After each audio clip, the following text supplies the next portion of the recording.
Hello everyone. मैं DC Sharma आज आपके लिए लेकर आया हूँ पंचायती राज से संबंधित टॉपिक ग्राम सचिव कर्नल पटवारी एग्जाम के लिए। तो इसमें हम पंचायती राज से संबंधित जो टॉपिक है उसको कवर करेंगे। तो सबसे पहले मैं आपको एक बात बताना चाहूँगा, दो तीन चीज़ें जो कॉमन सी हैं। एक तो जैसे जैसे एग्ज़ाम का टाइम नियर आता जाएगा तो हमारे माइंड में ये होता है कि हमें कुछ भी नहीं आता है, ज़्यादा नहीं आता है। ये सब चीज़ें सबके साथ होती हैं, आप इनमें अपवाद नहीं हो, ठीक है। दूसरा ये कि कितनी देर लगातार पढ़ना चाहिए। तो इसमें ये है कि कोई भी ऐसा नहीं है कि लगातार वो 1 घंटे या आधे घंटे से ज़्यादा का टाइम में, मैक्सिमम 40-45 मिनट कंटिन्यू कोई पढ़ सकता है। तो उसमें आधे घंटे के बाद ब्रेक सब लेते हैं, कुछ खा लिया या कुछ फ़ोन चला लिया, व्हाट्सएप ऑन कर लिया, ये सारी चीज़ें कॉमन है। तो ये एक जो मेंटली स्ट्रेस है थोड़ा बहुत, उसको चेंज करने के लिए, आपका माइंड जिस सिचुएशन में उसको चेंज करने के लिए होता है, ठीक है। तो और कुछ चीज़ें हैं जो अपनानी चाहिए, जैसे नोट्स बना लिए, शॉर्ट लिस्ट कर लिए। कोई टॉपिक है जैसे पंचायती राज का टॉपिक है, अगर आपको पता है कि पंचायती राज किसका सपना था, एक राम राज्य का सपना किसका था, तो वो पता है कि महात्मा गांधी का था। या भारत में स्थानीय स्वशासन की शुरुआत कब से मानी जाती है, तो लॉर्ड रिपन के काल से मानी जाती है। तो ये एक ऐसे स्टेटमेंट्स हैं जो कॉमनली हमें पता होती है, ये ज़्यादा याद करने की ज़रूरत नहीं है। कुछ चीज़ें ऐसी जैसे लोकसभा से कब पारित हुआ, कौन से भाग में है संविधान के किस अनुच्छेद में, ये चीज़ें याद करने की होती हैं जो टफ होती हैं। अल्फ़ाबेटिकली जो होते हैं या क्रोनोलॉजिकल ऑर्डर होता है डेट से संबंधित, वो चीज़ें करनी चाहिए। एक बात और कि आप जैसे वीडियो देखते हैं तो यूट्यूब में कॉर्नर पे राइट साइड में 3-4 जो पॉइंट्स लगे होते हैं, उनको नॉर्मल और स्पीड से संबंधित हैं, प्लेबैक स्पीड आपकी। तो प्लेबैक स्पीड आप तेज़ करके अपना टाइम जो है वो एक बैलेंस रख सकते हैं। कम समय में ज़्यादा चीज़ें आप सीख सकते हैं उसमें, यूट्यूब में स्पीड को चेंज करके। आप पता भी होगी काफ़ी लोगों को, लेकिन नहीं भी पता है तो मैं नए लोगों के लिए ये बातें शेयर कर रहा हूँ, ठीक है। तो टॉपिक स्टार्ट करते हैं हम। सबसे पहले पंचायती राज शक्तियों के विकेंद्रीकरण से संबंधित है। देखो ये चीज़ें हैं, मैं आपको शासन पद्धति के बारे में बता देता हूँ कुछ चीज़ें। जैसे सबसे पहले शासन में एक जो कोई भी पॉलिटिकल सिस्टम होता है शासन में, उसकी ये 3 इकाइयाँ हैं। एक होती है कार्यपालिका,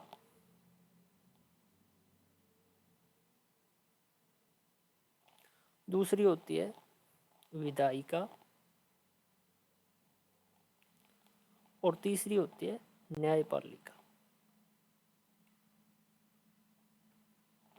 ये 3 शासन के विभिन्न अंग हैं किसी भी लोकतंत्र समाज के अंदर, किसी भी लोकतंत्र देश के अंदर।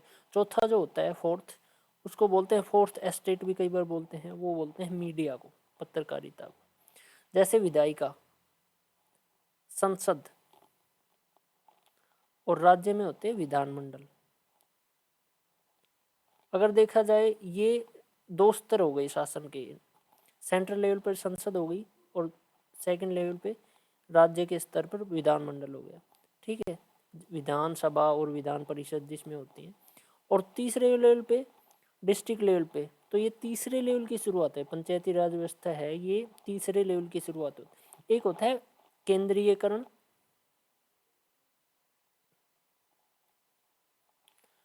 और एक होता है विकेंद्रीकरण। विकेंद्रीकरण तो केंद्रीयकरण क्या होता है कि सारी की सारी शक्तियां एक ही संस्था या एक व्यक्ति के हाथ में हो। जैसे फॉर एग्जांपल, अगर मान लो राज्यों में सरकारें नहीं होती तो संसद ही होती, तो जो शक्तियां हैं वो केवल और केवल संसद के पास होती, उसको बोलते हैं केंद्रीयकरण। लेकिन भारत में विकेंद्रीकरण क्या उदाहरण, पंचायती राज का सूचक है कि राज्यों में अपनी खुद की सरकारें हैं, स्वतः सरकारें हैं, और ग्राम पंचायत लेवल पर स्थानीय भी सरकारें हैं, ठीक है। इसके अलावा तो राम राज्य का सपना था महात्मा गांधी का। पंचायती राज व्यवस्था की कैसे माना जाता है कि क्यों शुरुआत हुई, तो जवाहरलाल नेहरू जो एक अच्छे स्कॉलर थे, भारत के प्रथम प्रधानमंत्री, उन्होंने कहा कि भाई गांव के लोगों को भी है ना अधिकार देने चाहिए, वो भी अपनी सरकार बना सके। इसके लिए उन्होंने ये एक शुरुआत करी 1959 में, पंचायती राज व्यवस्था की शुरुआत। और इसकी शुरुआत हुई थी नागौर, राजस्थान। ठीक है, पंचायती राज व्यवस्था की शुरुआत। लेकिन उस टाइम पर ये एक सावधानिक चीज़ें नहीं थी। इसके अलावा अगर हमें देखें तो प्राचीन समय में चोल, जो दक्षिण भारत में वर्तमान में कर्नाटक और तमिलनाडु और केरल का जो क्षेत्र है, वहाँ पे चोल साम्राज्य होता था। उसके समय स्थानीय स्वशासन का इतिहास मिलता है भारत में। ठीक है, लेकिन अगर बाद में देखा जाए तो 1882 में लॉर्ड रिपन एक बहुत इम्पोर्टेंट है। लॉर्ड रिपन के समय में भारत में 1881 में पहली जनगणना हुई। अगर ये बोला जाए कि भारत में पहली नियमित जनगणना, तो वो हुई थी लॉर्ड रिपन के काल में। लेकिन अगर ये पूछा जाए कि भारत में पहली जनगणना, तो वो हुई थी लॉर्ड मेयो।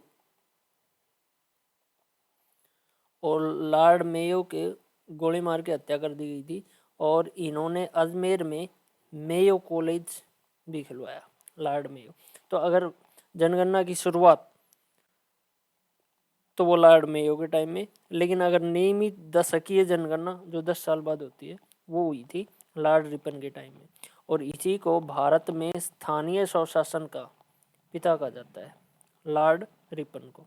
ठीक है, तो 1882 में लॉर्ड रिपन के समय में ग्राम बोर्ड की शुरुआत हुई। ठीक है, इसके अलावा 1919 भारत में 2 अधिनियम हैं। एक तो है 1909 का मार्ले मिंटो सुधार। ठीक है, और उसके 10 साल बाद, हर 10 साल बाद में होता था। जैसे 1927 में, 1929 में साइमन कमीशन भी आता है वो रिपोर्ट लेने के लिए। तो 1919 में आया था मॉन्टेग्यू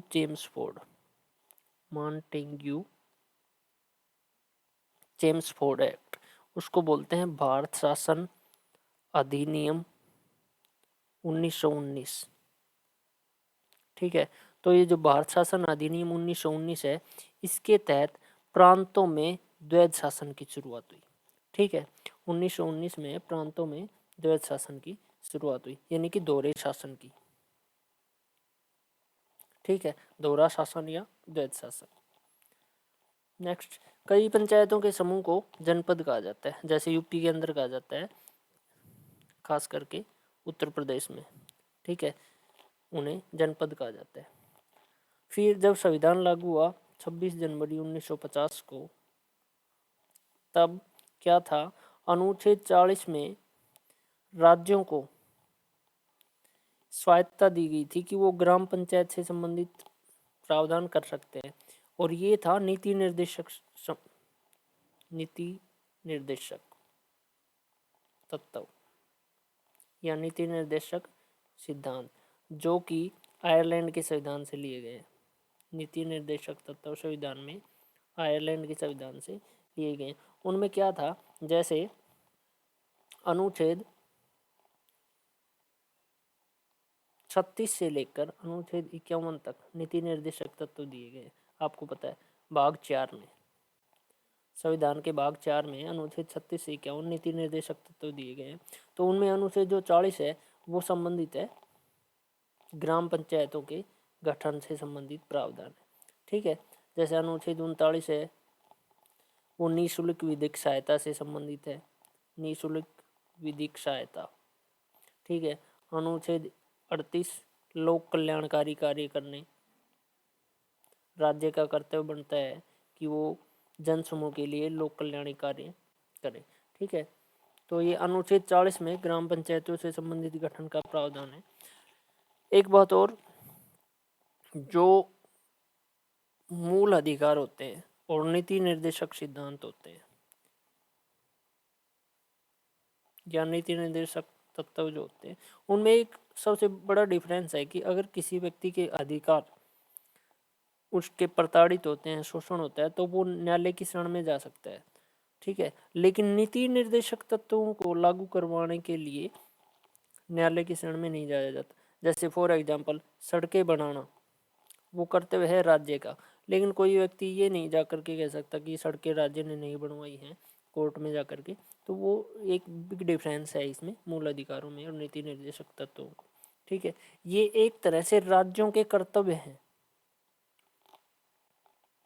ये राज्यों के कर्तव्यों के रूप में जाने जाते हैं नीति निर्देशक सिद्धांत। ठीक है। 1957 में सबसे पहले बलवंत राय मेहता समिति आई। उन्होंने बलवंत राय मेहता समिति ने क्या किया? बलवंत राय मेहता समिति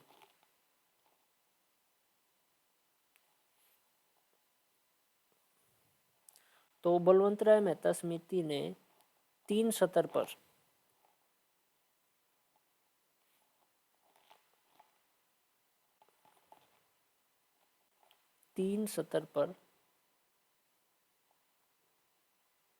पंचायती राज व्यवस्था की सिफारिश की। 3 स्तर पर, जैसे ग्राम स्तर पर ग्राम पंचायत, और ब्लॉक स्तर पर ब्लॉक समिति, और जिला स्तर पर जिला परिषद। ये 3 स्तरीय सिफारिश की थी। कौन सी समिति ने? बलवंत राय मेहता समिति ने। उसके बाद में 1977 में अशोक मेहता समिति ने 2 स्तरीय पंचायत राज की सिफारिश की। उन्होंने बताया कि 2 स्तरीय पंचायतों के 2 स्तर होने चाहिए, ग्राम पंचायत और ब्लॉक समिति को खत्म करके एक तो मंडल स्तर पर और एक जिला स्तर पर। ठीक है, ये 2 स्तर पर अशोक मेहता समिति ने ये किया। इससे नेक्स्ट जीवी राव समिति, ये आई 1985 में।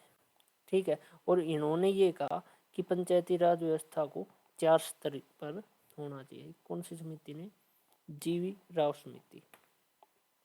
नेक्स्ट फिर है एल.एम. सिंधवी समिति 1986। और एक बात और बताऊं मैं आपको, 1985-86 में भारत में 10वीं अनुसूची जोड़ी गई। ठीक है, बहुत इंपॉर्टेंट क्वेश्चन है। 10वीं अनुसूची जोड़ी गई और वो था 52वां संविधान संशोधन।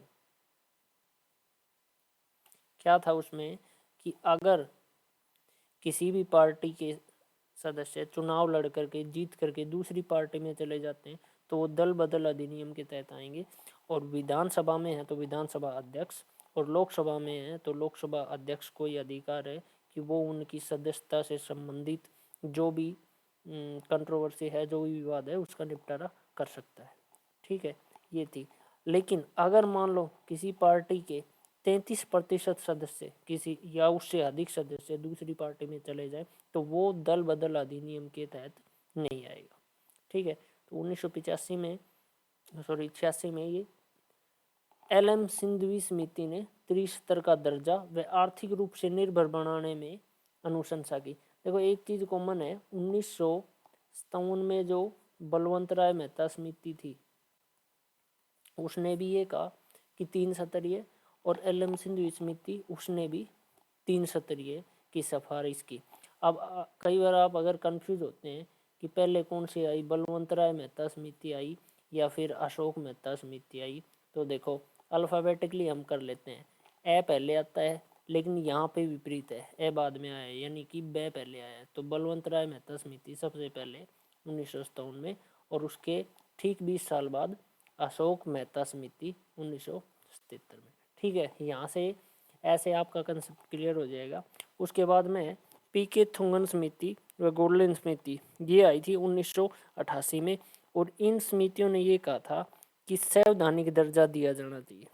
ठीक है, पंचायती राज को संवैधानिक दर्जा दिया जाना चाहिए।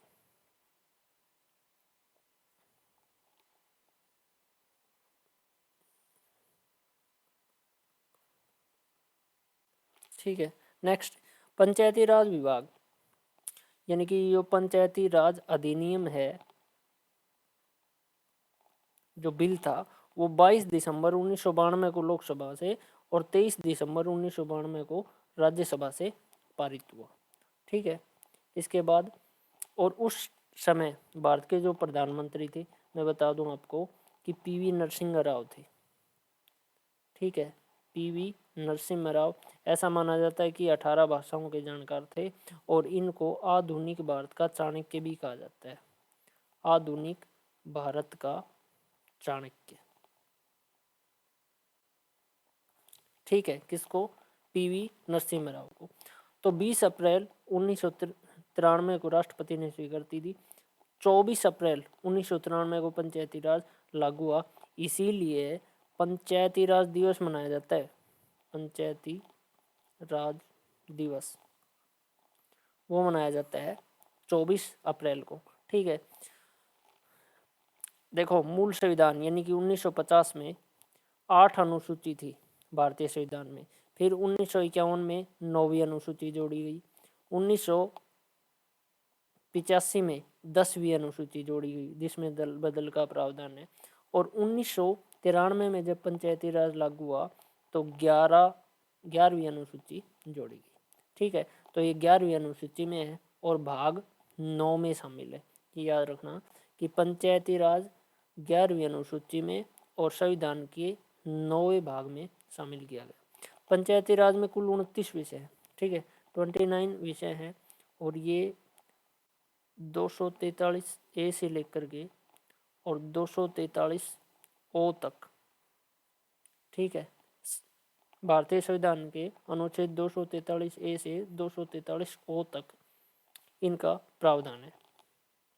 नेक्स्ट, हरियाणा में पंचायती राज अधिनियम। तो हरियाणा में पंचायती राज जो अधिनियम लागू हुआ वो 1994 में। ठीक है, हरियाणा में पंचायती राज अधिनियम की त्रिस्तरीय प्रणाली अपनाई गई है। जैसे जो बलवंत राय मेहता ने सिफारिश की थी वो ही है। ग्राम पंचायत पर